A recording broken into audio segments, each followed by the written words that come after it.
ದರ್ಶನ್ ಕೊಲೆ ಪ್ರಕರಣದಲ್ಲಿ ಇನ್ವಾಲ್ವ್ಮೆಂಟ್ ಇಲ್ಲ. ರೇಣುಕಾಸ್ವಾಮಿ ಕೊಲೆಗೂ ದರ್ಶನ್ ಅವರಿಗೂ ಯಾವುದೇ ರೀತಿ ಸಂಬಂಧ ಇಲ್ಲ ಅನ್ನೋದನ್ನ ಸಾಬೀತುಪಡಿಸುವ ಪ್ರಯತ್ನವನ್ನ ಜಾಮೀನು ಅರ್ಜಿ ವಿಚಾರಣೆ ಸಂದರ್ಭದಲ್ಲೇನೆ ಮಾಡ್ತಿದ್ದಾರೆ ವಕೀಲರಾದ ಸಿ.ವಿ. ನಾಗೇಶ್.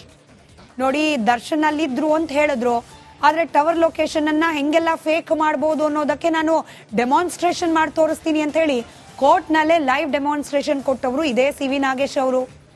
ಇನ್ನು ದರ್ಶನ್ ಅವರು ಕಿಡ್ನಾಪ್ ಮಾಡಿಸಿ ಕೊಲೆ ಮಾಡಿಸಿದ್ದಾರೆ ಅಂತ ಆರೋಪ ಮಾಡಿದ್ರು, ಆದ್ರೆ ಕಿಡ್ನಾಪೇ ಆಗಿಲ್ಲ. ರೇಣುಕಾಸ್ವಾಮಿ ಖುಷಿಯಾಗೇ ಬಂದಿದ್ದಾನೆ ಅನ್ನೋದಕ್ಕೆ ದಾರಿ ಮಧ್ಯದಲ್ಲಿ ಪಾರ್ಟಿ ಮಾಡಿರೋದು, ಪಾರ್ಟಿಗೆ ಇವನೇ ದುಡ್ಡು ಕೊಟ್ಟಿರೋದು ಸಾಕ್ಷಿ. ಅಲ್ಲಿಗೆ ಈ ಕಿಡ್ನಾಪ್ ಮಾಡಿಸಿದ್ದಾರೆ ಅನ್ನೋ ಆರೋಪ ಕೂಡ ಸುಳ್ಳು. ಇನ್ನು ದರ್ಶನ್ ಪಟ್ಟಣಗೆರೆಯ ಶೆಡ್ನಲ್ಲಿ ಒದ್ದು ಸಾಯಿಸಿದ್ರು ಅಂತ ಹೇಳಲಾಗ್ತಾ ಇದೆ. ಆದ್ರೆ ಒದ್ದಿರೋದಕ್ಕೆ ಬೂಟ್ನಲ್ಲಿ ರಕ್ತದ ಕಲೆ ಸಾಕ್ಷಿ ಇತ್ತು ಅನ್ನೋದ್ರ ಬಗ್ಗೆನೇ ಅನುಮಾನ ಇದೆ. ಇದೆಲ್ಲ ಗಮನಿಸ್ತಾ ಇದ್ರೆ ದರ್ಶನ್ ಅವ್ರ ಪಾತ್ರ ಇದ್ರಲ್ಲಿ ಇದೆ ಅನ್ನೋದ್ರ ಬಗ್ಗೆನೇ ಅನುಮಾನ ಇದೆ ಮಹಾಸ್ವಾಮಿ ಅಂತ ಹೇಳಿ ವಾದ ಮಂಡಿಸ್ತಿದ್ದಾರೆ ಸಿ.ವಿ. ನಾಗೇಶ್.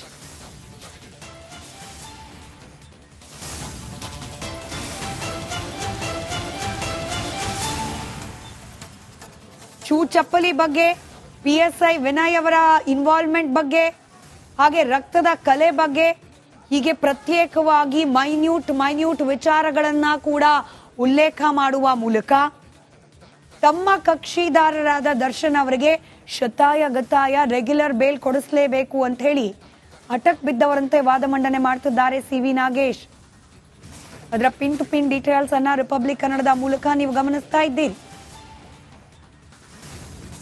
ನೋಡಿ, ಈ ಕ್ರೈಮ್ ಸೀನ್ ವಿಚಾರಕ್ಕೆ ಸಂಬಂಧಪಟ್ಟಂತೆ ಯಾವ ರೀತಿಯಾಗಿ ವಾದವನ್ನ ಮಂಡಿಸ್ತಾ ಇದ್ದಾರೆ, ಎಷ್ಟು ಪ್ರಬಲವಾದಂತ ವಾದ ಅಂತ ಹೇಳೋಕೆ ಸಾಕ್ಷಿ ಈ ಕೊಲೆ ನಡೆದಿತ್ತಲ್ಲ, ಕೊಲೆ ಆದ್ಮೇಲೆ ಈ ಡೆಡ್ ಬಾಡಿ ಸಿಕ್ಕಿತ್ತು, ಆ ಸಂದರ್ಭದಲ್ಲಿ ಪೊಲೀಸ್ನವ್ರು ಯಾಕೆ ಡಿಲೇ ಮಾಡಿದ್ರು, ಸ್ಥಳ ಮಹಜರ್ ಇರಬಹುದು ಅಥವಾ ಪೋಸ್ಟ್ ಮಾರ್ಟಮ್ ರಿಪೋರ್ಟ್ ಇರಬಹುದು, ಜೊತೆಗೆ ಪೊಲೀಸ್ನವರು ಆ ಸ್ಥಳ ಮಹಜರ್ ಸಂದರ್ಭದಲ್ಲಿ ಯಾವುದೋ ಅನಾಥಶವನೋ ಮತ್ತೊಂದು ಮಗದೊಂದು ಅಂತ ಹೇಳ್ಕೊಂಡು ಫಸ್ಟ್ ಇನ್ಫಾರ್ಮೇಶನ್ FIR ದಾಖಲು ಮಾಡ್ಕೊಳ್ಬಹುದಿತ್ತು. ಆದ್ರೆ ಇವರು ಆ FIR ಅಲ್ಲೇ ದರ್ಶನ್ ಹೆಸರನ್ನ ಸೇರಿಸಿದ್ದಾರೆ ಎನ್ನುವಂಥದ್ದು ಇವರ ಪ್ರಶ್ನೆ ಇಲ್ಲಿ ಸಿ.ವಿ. ನಾಗೇಶ್ ಅವರದ್ದು. ಯಾಕಂತ ಹೇಳಿದ್ರೆ ಎಲ್ಲಿ ಲೂಪ್ ಹೋಲ್ ಇದೆ, ಎಲ್ಲಿ ಏನು ಸಿಗತ್ತೆ, ಇಲ್ಲಿ ಸಾಕ್ಷ್ಯನಾಶ ಮಾಡುವಂತ ನಿಟ್ಟಲ್ಲೂ ಇರ್ಬೋದು, ಪ್ರತಿಯೊಂದಕ್ಕೂ ದರ್ಶನ್ ಯಾವ ರೀತಿಯಾಗಿ ಹೋರಾಟವನ್ನು ನಡೆಸಿದ್ರು ಅದೇ ತರದಲ್ಲಿ ಲೂಪ್ ಹೋಲ್ ಯಾವ ರೀತಿಯಾಗಿದೆ, ಪೊಲೀಸರು ಇದರಲ್ಲಿ ಚಾರ್ಜ್ ಶೀಟ್ ನಲ್ಲಿ ಯಾವೆಲ್ಲ ಅಂಶವನ್ನ ದಾಖಲು ಮಾಡ್ಕೊಂಡಿದ್ದಾರೆ, ಅದರಲ್ಲಿ ಯಾವ್ದಾದ್ರು ಲೋಪದೋಷ ಇದೆ ಅವೆಲ್ಲವನ್ನು ಕೂಡ ಎತ್ತಿ ಹಿಡಿಯುವಂತ ಕೆಲಸ ಮಾಡ್ತಾ ಇದ್ದಾರೆ.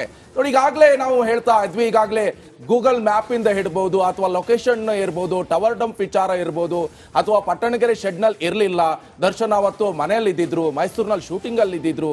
ನೋಡಿ, ಈ ಹಿಂದೆ ಕೂಡ ಹೈಕೋರ್ಟ್ ನಲ್ಲಿ ವಾದ ಮಂಡಿಸ್ತಾರ ಇರುವಂತ ಸಂದರ್ಭದಲ್ಲಿ ಸಿ.ವಿ. ನಾಗೇಶ್ ಅವರು ಆ ಲೊಕೇಶನ್ ಬೇರೆ ಇವರೇ ಹಾಕೊಂಡಿದ್ದಾರೆ ಸಿ.ವಿ. ನಾಗೇಶ್ ಅವರು, ಅದನ್ನು ತೋರಿಸಿದ್ರು. ನೋಡಿ, ನಾನೀಗ ಬೇರೆ ಕಡೆ ಇದ್ದೀನಿ, ಆದ್ರೆ ನಾನು ಇಲ್ಲಿ ಹೈಕೋರ್ಟ್ ಅಲ್ಲಿ ವಾದ ಮಂಡಿಸ್ತಾ ಇದ್ದೀನಿ ಎನ್ನುವಂಥದ್ದು ಕೂಡ ಒಂದು ಮ್ಯಾಪ್ ಅನ್ನು ಕೂಡ ರೆಡಿ ಮಾಡಿ ಕೊಟ್ಟಿದ್ರು. ಆ ರೀತಿಯಾಗಿ ಒಂದಿಷ್ಟು ಎವಿಡೆನ್ಸ್ ಗಳನ್ನ ಕೊಡುವಂತ ಕೆಲಸವನ್ನ ಮಾಡ್ತಾ ಇದ್ದಾರೆ ಸಿ.ವಿ. ನಾಗೇಶ್ ಅವರು. ಆದ್ರೆ ಇಲ್ಲಿ ಪ್ರಶ್ನೆ ಇರುವಂತದ್ದು, ಈಗಾಗಲೇ ದರ್ಶನ್ ಮಧ್ಯಂತರ ಜಾಮೀನ್ ಮೇಲೆ ಹೊರಗಿದ್ದಾರೆ, ಅದು ಕ್ಯಾನ್ಸಲ್ ಆಗುತ್ತಾ ಎನ್ನುವಂತ ಪ್ರಶ್ನೆ, ಅದರ ಜೊತೆ ಈಗ ಪರ್ಮನೆಂಟ್ ಒಂದು ಬೇಲ್ ಸಿಗಬಹುದಾ ಎನ್ನುವಂತ ಪ್ರಶ್ನೆ ಈಗ ಉದ್ಭವ ಆಗ್ತಾ ಇರುವಂತದ್ದು.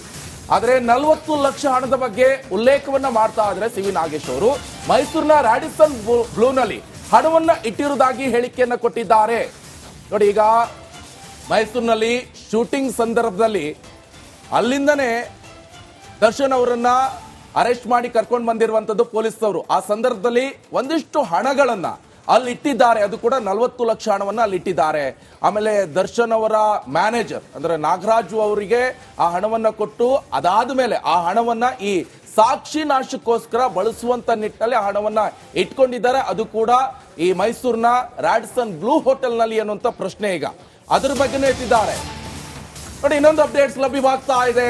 ಹಣದ ಬೆನ್ನಲ್ಲೇ ಕಾಲ್ ರೆಕಾರ್ಡ್ ಬಗ್ಗೆ ವಾದ ಮಂಡನೆ ಆಗ್ತಾ ಇದೆ. 2ನೇ ಚಾರ್ಜ್ ಶೀಟ್ ನಲ್ಲಿ 700ಕ್ಕೂ ಹೆಚ್ಚು ಪುಟ ಕಾಲ್ ರೆಕಾರ್ಡ್ಸ್ ಇದೆ. ಆ ಕಾಲ್ ರೆಕಾರ್ಡ್ ಬಗ್ಗೆ ವಾದವನ್ನ ಮಂಡಿಸ್ತಾ ಇದ್ದಾರೆ ಸಿ.ವಿ. ನಾಗೇಶ್ ಅವರು, ದರ್ಶನ್ ಪರ ವಕೀಲರು. ಹಣದ ಬೆನ್ನಲ್ಲೇ ಈಗಾಗಲೇ ಹಣದ ವಿಚಾರದಲ್ಲಿ ಯಾವ ರೀತಿಯಾಗಿ ವಾದವನ್ನ ಮಂಡಿಸಿದ್ದಾರೆ ಅಂತ ನಾವು ಕೂಡ ಗಮನಿಸ್ತಾ ಇದ್ವಿ. ಈಗ 2ನೇ ಚಾರ್ಜ್ ಶೀಟ್ ಅನ್ನ ಕೊಟ್ಟಿದ್ರಲ್ಲ, ಅದರಲ್ಲೂ ಕೂಡ ಈ ದರ್ಶನ್ ಅವರ ಮೊಬೈಲ್ ಐಫೋನ್, ಸೊ ಐಫೋನ್ ಅನ್ನ ರಿಕವರಿ ಮಾಡುವಂತ ನಿಟ್ಟಿನಲ್ಲಿ ಕೂಡ ಸಾಕಷ್ಟು ಚರ್ಚೆ ಆಯಿತು. ಐಫೋನ್ ನಲ್ಲಿ ಅಂದ್ರೆ ಓಪನ್ ಮಾಡೋಕ್ಕಾಗಲ್ಲ, ಮಗದೊಂದು ಡಿಲೀಟ್ ಆಗೋ ಸಿಗಲ್ಲ ಎನ್ನುವಂಥದ್ದು ಕೂಡ ಸಾಕಷ್ಟು ಚರ್ಚೆ ಆಯಿತು. ಸೊ ಇಲ್ಲಿ ಏನ್ ಮಾಡಿದ್ರು ಅಂತ ಹೇಳಿದ್ರೆ ಹೈದರಾಬಾದಿಗೆ ಕಳಿಸ್ಕೊಟ್ರು. ಹೈದರಾಬಾದಲ್ಲೂ ಸಾಕಷ್ಟು ಅದನ್ನ ಓಪನ್ ಮಾಡಿ ಟ್ರೈ ಮಾಡಿದ್ರು. ಅಲ್ಲೊಂದಿಷ್ಟು ಸಾಕ್ಷಿ ಸಿಕ್ತು. ಅದಾದ್ಮೇಲೆ ಗುಜರಾತಿಗೆ ಕೂಡ ಕಳಿಸ್ಕೊಟ್ರು ಅದೇ ಫೋನನ್ನ. ಮತ್ತೆ ಅದ್ರ ರಿಸಲ್ಟ್ ಕೂಡ ಬಂತು. ಈಗ 2ನೇ ಚಾರ್ಜ್ ಶೀಟ್ ನಲ್ಲೂ ಕೂಡ ಸಬ್ಮಿಟ್ ಮಾಡಿದ್ದಾರೆ ಕೋರ್ಟ್ಗೆ. ಅದರಲ್ಲಿ ಒಂದಿಷ್ಟು ಅಂಶಗಳಿರುವಂಥದ್ದು. ಈ ಕಾಲ್ ರೆಕಾರ್ಡ್ಸ್ 700 ಬಾರಿ ಕರೆ ಮಾಡಿದ್ರು ಅಂತ ಹೇಳಿದ್ರಲ್ಲ, ಅದು ಯಾಕೆ ಮಾಡಿದ್ದು, ಏನು ಎತ್ತ, ಅದು ಈ ಕೊಲೆ ವಿಚಾರಕ್ಕೆ ಮಾಡಿರ್ತಾರ? ಅವರವರೆಲ್ಲ ಸ್ನೇಹಿತರಪ್ಪ. ಈಗ ವಿನಯ್ ಇರ್ಬೋದು, ಪ್ರದೋಷ್ ಇರ್ಬೋದು, ಇವರೆಲ್ಲ ಸ್ನೇಹಿತರು. ಆದ್ರೆ ಅವ್ರಿಗೆ ಕರೆ ಮಾಡಿರ್ಬೋದು ಎನ್ನುವಂತ ಪ್ರಶ್ನೆ ಕೂಡ ಇಲ್ಲಿ ಉದ್ಭವ ಆಗ್ತಾ ಇದೆ. ಇನ್ನು ಕಾಲ್ ರೆಕಾರ್ಡ್ ಬಗ್ಗೆ ಪ್ರಸ್ತಾಪ ಮಾಡ್ತಾ ನೋಡಿ, ಕಾಲ್ ರೆಕಾರ್ಡ್ ನಲ್ಲಿ ಇರೋರೆಲ್ಲ ದರ್ಶನ್ ಆಪ್ತರೆ. ಅವ್ರೇನ್ ಈ ಕೊಲೆ ಸಲುವಾಗಿ ಟಚ್ ಅಲ್ಲಿ ಬಂದವರು, ಕಾಂಟ್ಯಾಕ್ಟ್ ನಲ್ಲಿ ಇರೋರಲ್ಲ. ಒಬ್ರು ಮನೆ ಕೆಲ್ಸದವರು, ಒಬ್ರು ಕಾರ್ ಚಾಲಕರು, ಒಬ್ರು ಮ್ಯಾನೇಜರು, ಒಬ್ರು ಗೆಳತಿ, ಹಿಂಗೆ ಇವರೆಲ್ಲರೂ ವರ್ಷಾನ್ಗಟ್ಲೆಯಿಂದ ಟಚ್ ಅಲ್ಲಿ ಇದ್ದವರು. ಹಂಗಂದ್ ಮಾತ್ರಕ್ಕೆ ಒಬ್ರಿಗೊಬ್ರು ಕನೆಕ್ಟೆಡ್ ಅದೊಂದು ಮ್ಯಾಪೇ ಹಾಕ್ಬಿಟ್ಟಿದ್ರು, ಅದೊಂದು ಡಯಾಗ್ರಾಮ್ ಕೊಟ್ಟಿದ್ರು. ಪೊಲೀಸರು ಚಾರ್ಜ್ ಶೀಟ್ ನಲ್ಲಿ ಉಲ್ಲೇಖ ಮಾಡಿದ್ರು. ಇವರಿಂದ ಇವ್ರಿಗೆ ಕಾಲ್ ಹೋಯ್ತು, ಇವರಿಂದ ಅವ್ರಿಗೆ ಕಾಲ್ ಹೋಯ್ತು, ಯಾರ್ಯಾರ ಮಧ್ಯೆ ಎಷ್ಟು ಸತಿ ಕಾಲ್ ಎಕ್ಸ್ಚೇಂಜ್ ಆಗಿದೆ ಅಂತ ಹೇಳಿ. ಈ ವಿಚಾರವನ್ನ ಇದೀಗ ಕೋರ್ಟ್ ನಲ್ಲಿ ಪ್ರಸ್ತಾಪ ಮಾಡ್ತಿದ್ದಾರೆ ಸಿ ವಿ ನಾಗೇಶ್ ಅವರು. ನೋಡ್ರಿ, ಈ ಕಾಲ್ ನಲ್ಲಿ ಮಾತಾಡಿದ್ದಾರೆ ಅಂದವರೆಲ್ಲರೂ ಕೂಡ ದರ್ಶನ್ ಅವರ ಆಪ್ತರೆ. ಅವ್ರು ಟಚ್ ಅಲ್ಲಿ ಇದ್ರು ಅನ್ನೋ ಮಾತ್ರಕ್ಕೆ ಕೊಲೆಗೋಸ್ಕರನೇ ಅಂತ ಹೇಳೋದು ಸರಿಯಲ್ಲ ಅಂತ ಹೇಳ್ತಿದ್ದಾರೆ. ವಾದ ಮಂಡನೆ ಮುಂದುವರೆದಿದೆ, ಅದರ ಅಪ್ಡೇಟ್ ಕೂಡ ಮುಂದುವರಿಯುತ್ತೆ. ಬೇಕಾದ ಆರೋಪಿ ಪ್ರದೋಷ್ ಜೊತೆಯಲ್ಲಿ ಸಂಪರ್ಕದಲ್ಲಿದ್ರು, ಮಾತುಕತೆಯನ್ನು ನಡೆಸಿದ್ದಾರೆ. ಟ್ರಿಪ್ ನಲ್ಲಿರೋ ಸಂದರ್ಭದಲ್ಲೆಲ್ಲ ಪ್ರದೋಷ್ ಜೊತೆ ಮಾತನಾಡಿದ್ದಾರೆ. ಯಾಕೆ ಅನುಮಾನ ಪಡಬಾರ್ದು? ಈ ಪ್ರಕರಣದಲ್ಲಿ ಪೊಲೀಸರು ಆರೋಪಿಗಳು ಸೇರ್ಕೊಂಡು ದರ್ಶನ್ ಫಿಟ್ ಮಾಡ್ತಿದ್ದಾರೆ ಅನ್ನೋ ಅರ್ಥದ ವಾದ ಮಂಡನೆ ಮಾಡ್ತಿದ್ದಾರೆ ಸಿ ವಿ ನಾಗೇಶ್. ಒಂದು ಅಪ್ಡೇಟ್ಸ್ ಲಭ್ಯವಾಗ್ತಾ ಇದೆ. ಮಾರನೇ ದಿನ ಸರ್ಫ್ ಎಕ್ಸೆಲ್ ಹಾಕಿ ಕುಕ್ಕಿ ಕುಕ್ಕಿ ಕುಕ್ಕಿ ಒಗೆದು ಹಾಕಿದ್ದೇನೆ ಅಂತ 95ನೇ ಸಾಕ್ಷಿ ಹೇಳಿಕೆಯನ್ನು ಕೊಟ್ಟಿದ್ದಾರೆ. 3 ದಿನ ಆದ್ಮೇಲೆ ಬಟ್ಟೆ ಒಗೆದ್ರೆ ರಕ್ತದ ಕಲೆ ಹೇಗಿರುತ್ತೆ ಸ್ವಾಮಿ ಅಂತ ಕೇಳ್ತಿದ್ದಾರೆ. ನೋಡಿ, ರಕ್ತದ ಕಲೆ ಬಗ್ಗೆ ಉಲ್ಲೇಖಿಸಿದ್ದಾರೆ ಹಿರಿಯ ವಕೀಲ ಸಿ ವಿ ನಾಗೇಶ್ ಅವರು. ಅದು ಸರ್ಫ್ ಹಾಕಿ ಕುಕ್ಕಿ ಕುಕ್ಕಿ ಒಗೆದಿದ್ದಾರೆ. ಆಗ ಒಗ್ದ್ರು ಕೂಡ ರಕ್ತದ ಕಲೆಯಲ್ಲಿ ಹೇಗಿರುತ್ತೆ ಅಂತ 95ನೇ ಸಾಕ್ಷಿ ಹೇಳಿಕೆಯನ್ನು ಕೂಡ ಇಲ್ಲಿ ಉಲ್ಲೇಖ ಮಾಡ್ತಿದ್ದಾರೆ. ಸುಶೀಲಮ್ನವರು 95ನೇ ಸಾಕ್ಷಿ, ಅವ್ರು ಏನ್ ಹೇಳಿಕೆಯನ್ನ ಕೊಟ್ಟಿದ್ದಾರೆ ಅದೇ ಹೇಳಿಕೆಯನ್ನ ಈಗ ಸಿ ವಿ ನಾಗೇಶ್ ಅವರು ಉಲ್ಲೇಖವನ್ನ ಮಾಡ್ತಾ ಇದ್ದಾರೆ. ಅಂತ ಹೇಳಿದ್ರೆ ಜಡ್ಜ್ ಅನ್ನ ಕನ್ವಿನ್ಸ್ ಮಾಡಬೇಕು, ಯಾಕಂದ್ರೆ ಮನದಟ್ಟು ಮಾಡಬೇಕು. ಕೋರ್ಟಿಗೆ ಬೇಕಾಗಿರುವಂತದ್ದು ಕೊನೆಯದಾಗಿ ಸಾಕ್ಷಿಗಳು ನೆಟ್ಟಿಗಿದೆಯಾ, ಅದು ಕರೆಕ್ಟ್ ಆಗಿರುತ್ತೆ. ಸಾಕ್ಷಿಯಲ್ಲಿ ಏನಾದ್ರೂ ಲೂಪ್ ಹೋಲ್ ಇರಬಹುದು, ಅಥವಾ ಈಗಾಗಲೇ ನೀವು ನೋಡ್ತಾ ಇರಬಹುದು ಒಂದ್ ಕಡೆ ಪೊಲೀಸ್ ಅವರು ಒಂದಿಷ್ಟು ಚಾರ್ಜ್ ಶೀಟ್ ಅನ್ನ ಕೊಟ್ಟಿದ್ದಾರೆ, ಅದರಲ್ಲೂ ಕೂಡ ಸಾಕಷ್ಟು ಉಲ್ಲೇಖ ಮಾಡಿದ್ರು. ಇದರಲ್ಲಿ ಬಹಳ ಪ್ರಮುಖವಾಗಿ ಇಲ್ಲಿ ರೇಣುಕಾ ಸ್ವಾಮಿಯನ್ನ ಕಿಡ್ನಾಪ್ ಮಾಡ್ಕೊಂಡು ಬಂದಿಲ್ಲ, ಆತನೇ ಇಲ್ಲಿ ಬಂದಿದ್ದಾನೆ. ಆ ದುರ್ಗಾ ಬಾರಲ್ಲಿ ವೈನ್ ಶಾಪ್ ಅಲ್ಲಿ ಹೋಗ್ಕೊಂಡು 600 ರೂಪಾಯಿ ಫೋನ್ ಪೇ ಮಾಡಿದ್ದಾನೆ, ಹೀಗೆಲ್ಲ ಉಲ್ಲೇಖ ಮಾಡಿದ್ದಾರೆ. ಆ ಪ್ರಶ್ನೆ ಬೇರೆ ಬಿಡಿ, ಯಾಕಂತ ಹೇಳಿದ್ರೆ ಎಲ್ಲರನ್ನೂ ಕೂಡ ಇಲ್ಲಿ ಕಿಡ್ನಾಪ್ ಮಾಡ್ಕೊಂಡು ಬರೋದಿಲ್ಲ, ಪುಸ್ಲಾಯಿಸ್ಕೊಂಡು ಕರ್ಕೊಂಡು ಬರ್ತಾರೆ. ಜೊತೆಗೆ ನೋಡಿ, ಅಂದು ಮನೆಯಲ್ಲಿ 37,40,40,000 ಸೀಸ್ ಮಾಡಿದ್ದಾರೆ.